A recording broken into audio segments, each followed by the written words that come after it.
FORA.tv. The world is thinking. Here's a poem that I like to read, which is kind of another, it just connects with that one because it's also stealing something from another poet. And a lot of this stuff goes on rather covertly that I'm not going to tell you about, but some of it, there are different kinds of thefts, and some of them are daylight crimes, just knocking over a jewelry store at noon. But another stuff is like a second story guys.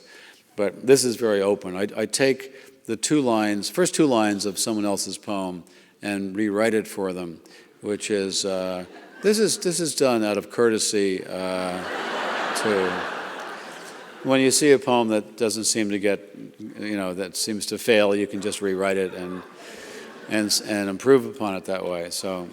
So this is I came across this love poem in a magazine, and it's a series of comparisons in which the poet relies on a very ancient device in Western love poetry, at least dating back to the Middle Ages, which is to compare the beloved to various things in the world, and therefore, by flattering her, so your eyes are like stars and whatnot, you make headway. And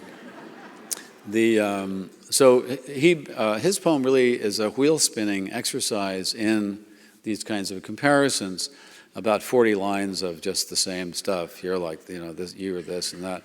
So he begins by saying to the beloved, he says, "You are the bread and the knife, the crystal goblet and the wine." Litany. You are the bread and the knife, the crystal goblet and the wine. You are the dew on the morning grass and the burning wheel of the sun.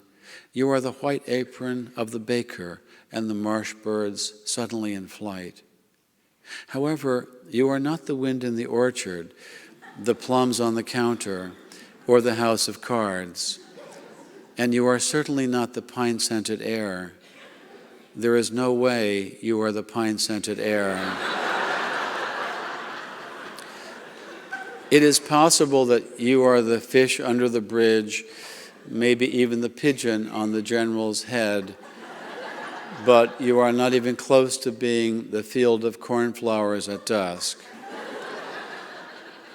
And a quick look in the mirror will show that you are neither the boots in the corner nor the boat asleep in its boathouse.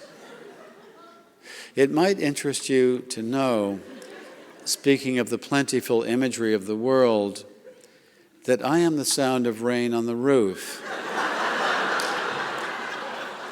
I also happen to be the shooting star, the evening paper blowing down an alley, and the basket of chestnuts on the kitchen table.